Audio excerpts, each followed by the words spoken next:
Hello students, मैं doctor कविता गौतम, सह आचार्य गृह विज्ञान में राजकीय कन्या महाविद्यालय चौमू में कार्यरत हूँ।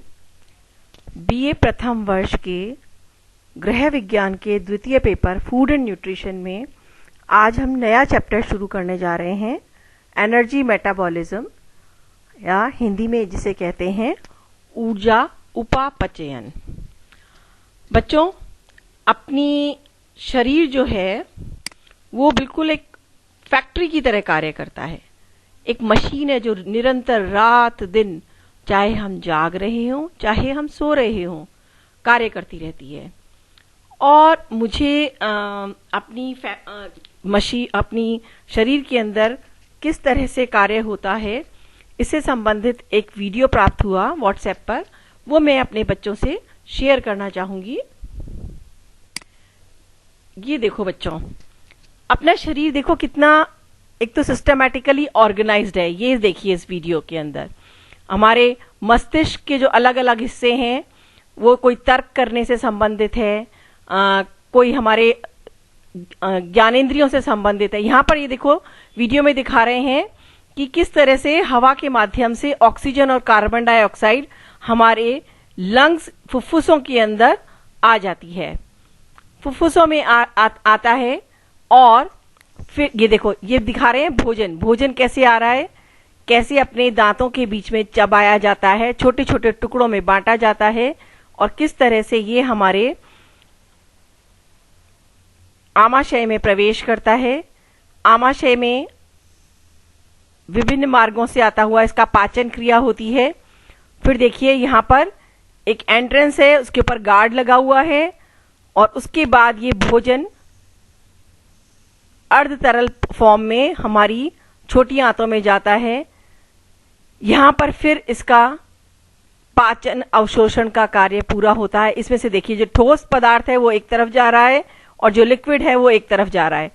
ठोस पदार्थ जो है उसमें से पौष्टिक तत्व जो हैं इस तरह से ये ऊपर जाते हैं। और जैसे फैक्ट्री के अंदर कार्य होता है, ये लिवर है अपना, है ना। लिवर के अंदर देखो शुगर का अलग दे रखा है, ये प्रोटीन का अलग दे रखा है, और ये फिर हमारे रक्त में मिलकर जहां इसकी आवश्यकता होती है वहां पहुंचाए जाते हैं। इस तरह से देखिए ये हो रहा है। और ये पाचन के बाद में अवशिष्ट पदार्थ बाहर निकल जाता है, और जो हमारे शरीर के लिए आवश्यकता होती है वो सब चलता है। देखिए नाक के पास में पंखा दिखा रखा है, हवा का प्रवेश इस तरह से हो रहा है। ये एक बहुत संक्षिप्त सा वीडियो था, केवल एक झलक दिखाने के लिए आप लोगों को कि हमारा शरीर एक फैक्ट्री है। अब बताओ बच्चों, फैक्ट्री को कार्य करने के लिए जिस प्रकार से ऊर्जा की आवश्यकता होती है, ऐसे ही हमारे शरीर को भी ऊर्जा की आवश्यकता होती है। तो आज हम ऊर्जा हमारे शरीर के अंदर कैसे इसका निर्माण होता है, कैसे उत्पादित होती है, इन सब के बारे में हम इस चैप्टर के अंदर पढ़ेंगे।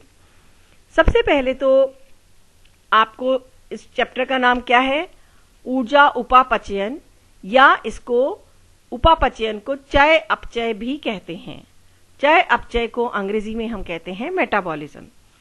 हमारे शरीर के अंदर प्रत्येक क्षण ये उपापचयन की प्रक्रिया चलती रहती है, चाहे हम जाग रहे हों, चाहे हम सो रहे हों, चाहे हम सक्रिय हों, चाहे हम निष्क्रिय हो। लेकिन अनैच्छिक कार्य जैसे होता है, हमारा हृदय लगातार कार्य कर रहा होता है, हम निरंतर श्वास ले रहे होते, बहुत सारी गतिविधियां चलती रहती हैं। तो मतलब हमारे शरीर के अंदर ये गतिविधियां चल रही हैं, ये इस बात का द्योतक है कि हमारे शरीर के अंदर उपापचयन की प्रक्रिया निरंतर चल रही है। अब ये चय अपचय या उपापचयन क्या होता है बच्चों? ये हमारे जो भोज्य पदार्थ, जो हम भोजन ग्रहण करते हैं, उसके टूटने, उसके विखंडन होने की और उसका सरल रूप प्राप्त करने की। जैसे हम लोगों ने पढ़ा था, कार्बोज का सरल रूप क्या होता है बच्चों? ग्लूकोज होता है। प्रोटीन का क्या होता है? अमीनो अम्ल होता है। वसा का क्या होता है? वसीय अम्ल होता है। तो ये जो टूटने की प्रक्रिया है, और फिर उन टूटे हुए विखंडित सरल पदार्थ से कुछ नवीन पदार्थ के निर्माण की जो प्रक्रिया है, यही चय अपचय कहलाती है। तो इसमें दो चीजों को, एक तो टूटना और एक निर्माण करना। तो भोज्य पदार्थों के जो टूटने या विभक्त होने की जो प्रक्रिया है उसे हम कैटाबॉलिज्म या अपचय कहते हैं, विखंडन की प्रक्रिया कहते हैं। और उसके उन चीजों से फिर जो निर्माण होता है, जो निर्माणकारी क्रियाएं होती हैं, वो कहलाती हैं उपचय। तो कोई आपसे पूछे तो आप सबसे सरल रूप ये है कि अपचय और उपचय मिलकर उपापचयन की प्रक्रिया होती है। मेटाबॉलिज्म क्या है? कैटाबॉलिज्म प्लस एनाबॉलिज्म, उसे कहते हैं हम उपापचयन या चय अपचय। चय का अर्थ है एकत्र करना और अपचय का अर्थ है खर्च करना, मतलब एकत्र करना, भोजन से हमें जो भी मिलता है पोषक तत्व उसको एकत्र करना, और अपचय का मतलब है उसको हम उस ऊर्जा को व्यय कर रहे हैं। चय क्रिया से ऊर्जा की उत्पत्ति और संग्रह होता है। पाचन की प्रक्रिया होगी, जब हम कोई भोजन ग्रहण करेंगे, कार्बोज वसा वगैरह का विखंडन होगा, सरल रूप आएगा, तो उसके विखंडन की जो प्रक्रिया है उससे ऊष्मा उत्पन्न होती है, ऊर्जा उत्पन्न होती है। उस ऊर्जा का जो संग्रहण होता है या जो ऊर्जा बन रही है उसको हम कहते हैं चय क्रिया। और इस ऊर्जा को जब हम कोई भी क्रिया करते हैं, हमारे शरीर के अंदर कोई भी ऐच्छिक या अनैच्छिक जो भी क्रिया हो रही होती है, या हमारे शरीर का तापमान जो होता है उसके रूप में उसका खर्च हो रहा होता है, उस ऊर्जा को व्यय करते हैं, और यही अपचय कहलाता है। अपने जीवन चक्र की विभिन्न अवस्थाओं में अलग अलग इसका स्तर होता है। जैसे बाल्यावस्था में उपचय की क्रियाएं मतलब निर्माणकारी क्रियाएं अधिक होती हैं, इसीलिए हमारे शरीर का आकार होता है, हमें वृद्धि होती है, हमारा विकास होता है। वृद्धावस्था में इनका ह्रास होने लगता है, मतलब अपचय क्रियाएं मतलब विघटन का जो प्रोसेस है वो ज्यादा हो रहा होता है, निर्माण का नहीं हो रहा है, केवल विघटन का जा रहा होता है। और जो बीच की अवस्था होती है, प्रौढ़ावस्था में या वयस्कावस्था में, उपचय और अपचय की क्रियाएं लगभग एक बराबर होती है, मतलब जितना हम ग्रहण करते हैं उतना ही हमारा व्यय भी हो रहा होता है। अब ये चय अपचय की प्रक्रिया जो है बेटा, प्रत्येक शरीर की कोशिका में, प्रत्येक कोशिका में निरंतर चलने वाली प्रक्रिया है। मैंने आपको पहले भी बताया था, हमारे शरीर की जो फैक्ट्री है उसकी सबसे छोटी इकाई क्या है? कोशिका है। प्रत्येक कोशिका के अंदर कार्य चल रहा होता है। तो ये चय अपचय की प्रक्रिया प्रत्येक कोशिका में निरंतर चलती रहती है। जो रासायनिक क्रियाएं हो रही हैं हमारी कोशिका के अंदर, उनमें कुछ क्रियाएं तो होती हैं वो जिनसे हमारे शरीर के अंदर कुछ नवीन उत्पादन हो रहा होता है। पुरानी कोशिकाओं के स्थान पे नवीन कोशिकाओं का सृजन हो रहा होता है, कोशिका का गुणन हो रहा होता है, निर्माण कार्य हो रहा होता है। और कुछ रासायनिक प्रक्रियाएं ऐसी चल रही होती है जिनकी वजह से ऊष्मा या ऊर्जा उत्पन्न होता है। हमारे शरीर के अंदर ऊर्जा प्रदान करने वाले या ऊर्जा का उत्पादन करने वाले मैक्रोन्यूट्रिएंट्स होते हैं। मैक्रोन्यूट्रिएंट्स कौन कौन से होते हैं हम लोग उनका अध्ययन कर चुके हैं। कार्बोज, प्रोटीन और वसा, ये तीनों जो हैं ये हमारे शरीर में ऊर्जा उत्पादन का कार्य कर रहे होते हैं। इन्हें मैक्रोन्यूट्रिएंट्स कहते हैं क्योंकि अपने को अधिक मात्रा में चाहिए होते हैं। और इन मैक्रोन्यूट्रिएंट्स के ऑक्सीकरण से कार्बन डाइऑक्साइड और ऊर्जा का उत्पादन होता है। जब इनका ऑक्सीकरण होता है, ऑक्सीकरण जैसे जलने की प्रक्रिया होती है बेटा, उसी तरह से पोषक तत्वों के ऑक्सीकरण की प्रक्रिया होती है, और उस प्रक्रिया के दौरान कार्बन डाइऑक्साइड और ऊर्जा का उत्पादन होता है। और ये ऊर्जा हमारी शरीर की विभिन्न क्रियाओं के लिए काम में आती है। अब देखो बच्चों, ऊर्जा क्या है? उपापचयन आपने समझा, अब समझिए ऊर्जा क्या है। ऊर्जा कार्य करने की वह क्षमता या शक्ति है जिससे हम सारे शारीरिक कार्य संपन्न करते हैं। शारीरिक कार्यों में ऐच्छिक कार्य भी सम्मिलित और अनैच्छिक कार्य भी सम्मिलित है। अनैच्छिक कार्य जो चल रहे होते हैं बेटा, जैसे अपना हृदय कार्य कर रहा है, हमारे फुफ्फुस कार्य कर रहे हैं, हमारा पाचन तंत्र कार्य कर रहा है, उन सबको भी ऊर्जा की आवश्यकता होती है। तो उन सबको कार्य करने के लिए भी जिस ऊर्जा की आवश्यकता होती है, तो वो जो क्षमता है वही ऊर्जा कहलाती है। एक महत्वपूर्ण बिंदु जो आपने बचपन में भी पढ़ा होगा, उसको पुनः दोहरा रही हूं, हमेशा याद रखिएगा। ऊर्जा का ना तो निर्माण होता है ना ही उसका विनाश होता है ना, उसका केवल रूप परिवर्तित होता है। और ये कैसे होता है, देखो मैंने नीचे समझाने की आपको कोशिश की है। सूर्य हमारी सॉरी बच्चों, सूर्य हमारी ऊर्जा का प्राकृतिक स्रोत है। पेड़ पौधे क्या करते हैं, इस सौर ऊर्जा से, सूर्य से ऊर्जा लेते हैं, और पेड़ पौधों के अंदर जो हरा पदार्थ होता है, जिसको हरा वर्णक पदार्थ होता है, उसको क्या कहते हैं, क्लोरोफिल कहते हैं। क्लोरोफिल, सौर ऊर्जा और कार्बन डाइऑक्साइड मिलकर और जल का निर्माण होता है। जल की वजह से ये यहाँ के इसके अंदर, पेड़ों के अंदर क्या बनता है, ग्लूकोज, ऑक्सीजन और ऊर्जा का निर्माण होता है। और पेड़ पौधे क्या करते हैं, इस ग्लूकोज, ऊर्जा और ऑक्सीजन को मिलाकर कहां संचित कर लेते हैं, इसको ग्लूकोज और ऑक्सीजन को कहां संचित करते हैं, ये पेड़ पौधे जो फल वगैरह देते हैं उसके अंदर। यहाँ पे फल मैंने चित्र में दे रखा है, इसमें अनाज भी सम्मिलित होगा। पेड़ पौधे जिस भी चीज का, जिस भी बीज का उत्पादन करेंगे उसके अंदर ये संचयित हो जाता है। फिर हम क्या करते हैं, इसका भक्षण करते हैं, हम इसको खाते हैं, हम ग्रहण करते हैं, मनुष्य इसको ग्रहण करता है।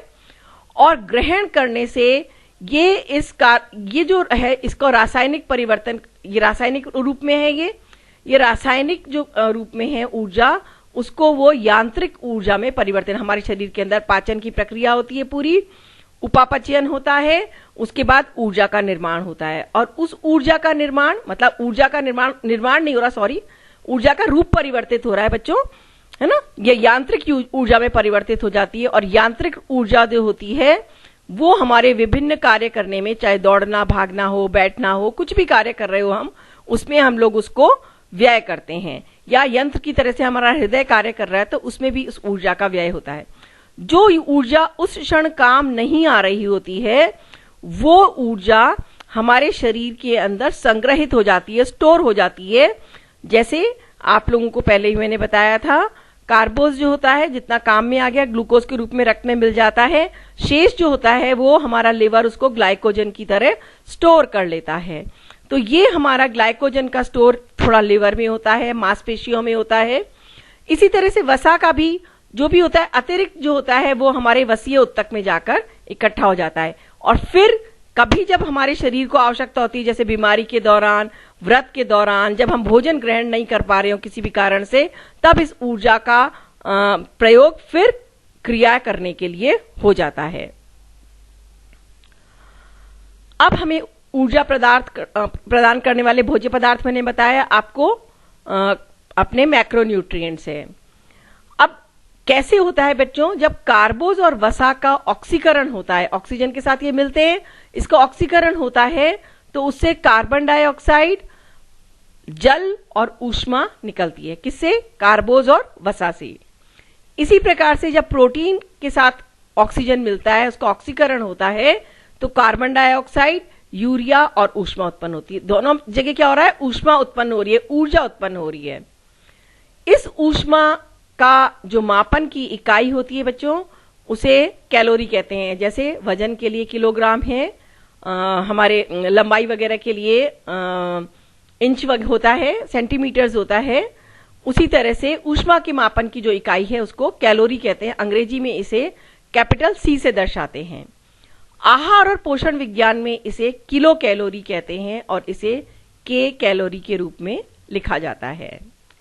अब किलो कैलोरी क्या होती है बच्चों, 1 किलो जल के तापक्रम को 1 डिग्री सेंटीग्रेड बढ़ाने के लिए जितनी ऊष्मा का प्रयोग किया जाता है वो 1 किलो कैलोरी कहलाती है। समझ में आई बच्चों, 1 किलोग्राम जल लिया, उसका तापमान 1 डिग्री सेंटीग्रेड बढ़ाने के लिए जितनी भी ऊष्मा का प्रयोग होता है वो 1 किलो कैलोरी कहलाता है। और कैलोरी ये कैसे किया जाता है, कैलोरी नापने का जो यंत्र होता है उसे कैलोरीमीटर कहते हैं।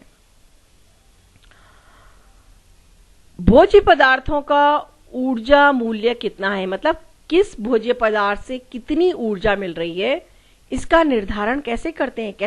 कैसे जैसे हमने जब कार्बोज का पढ़ा था तो मैंने कहा था 1 ग्राम कार्बोज से 4 किलो कैलोरी मिलती है, 1 ग्राम वसा से 9 किलो कैलोरी मिलती है। तो ये कैसे पता चला हमें कि 1 ग्राम 4 किलो कैलोरी मिल रही है या 9 किलो कैलोरी मिल रही है, इसका निर्धारण हुआ कैसे। तो ये भोजन का ऊर्जा मूल्य जो होता है ये उसके रासायनिक संगठन, उसका केमिकल कॉम्पोजिशन, मतलब किस चीज से मिलकर वो बना है भोज्य पदार्थ, उस पर निर्भर करेगा। जिन भोज्य पदार्थों में जल की मात्रा अधिक होती है उनका ऊर्जा मूल्य कम होता है। जैसे अपनी हरी पत्तेदार सब्जियां हैं, खीरा है, ककड़ी है, फल हैं, इनमें क्योंकि जल की मात्रा अधिक होती है तो उनका ऊर्जा मूल्य कम होता है, उससे हमें कैलोरी कम मिलती है। लेकिन बेटा वो अनावश्यक नहीं होते, बहुत आवश्यक होते हैं। उनसे हमें क्या मिलता है? विटामिन, खनिज लवण वगैरह। भूलिएगा नहीं, पीछे जो पढ़ाया था उसको नहीं भूलना है। फिर जल की मात्रा जब कम होती है जिन भोज्य पदार्थों में, जैसे ठोस जो होते हैं, अपने अनाज होते हैं, अपना घी तेल वगैरह है, उसके अंदर क्योंकि जल की मात्रा कम होती है इसलिए उसका ऊर्जा मूल्य अधिक होता है। पिछले चैप्टर में जो जल वाला चैप्टर है बच्चों, मैंने उसमें बताया था आपको विभिन्न भोज्य पदार्थों में, तो आपने देखा था कि अनाज के अंदर भी कुछ मात्रा में जल होता है लेकिन घी तेल के अंदर नहीं होता, इसलिए उनका ऊर्जा मूल्य सबसे अधिक होता है। ऊर्जा मूल्य का मापन कैसे किया जाता है? इसकी दो तरीके हैं बच्चों, प्रत्यक्ष विधि और अप्रत्यक्ष विधि। प्रत्यक्ष विधि के लिए बॉम्ब कैलोरीमीटर का इस्तेमाल किया जाता है और अप्रत्यक्ष के लिए बेनेडिक्ट ऑक्सी कैलोरीमीटर का प्रयोग किया जाता है। इनके विषय में हम विस्तार से अगले वीडियो में मैं आपको समझाऊंगी बच्चे। आज के लिए इतना ही, क्योंकि वीडियो का अगर लंबाई बहुत ज्यादा हो गई तो समस्या आएगी। तो इस चैप्टर का अगला भाग हम अगले उसमें करेंगे। इस वीडियो को आप देखिए, मैं आपको जो पीडीएफ नोट्स भेजूंगी उनको पढ़िए। कोई समस्या हो, कुछ समझ ना आए तो आप मुझे मेरे पर्सनल व्हाट्सएप नंबर पे मैसेज कर सकते हैं। वीडियो को देखने के बाद में जिन लोगों ने अभी तक सब्सक्राइब नहीं किया है इस चैनल को सब्सक्राइब कर दीजिए, जिससे मेरा जैसे ही नया कोई वीडियो अपलोड करूंगी आप तक सूचना पहुंच जाएगी। और नीचे जो राजकीय कन्या महाविद्यालय चौमू की छात्राएं जो हैं, वीडियो देखने के बाद में नीचे कमेंट बॉक्स में अपना नाम, कक्षा और सेक्शन आवश्यक रूप से लिख दें, जिससे आपकी अटेंडेंस मार्क हो जाएगी। ओके बच्चों, नेक्स्ट क्लास में फिर मिलते हैं।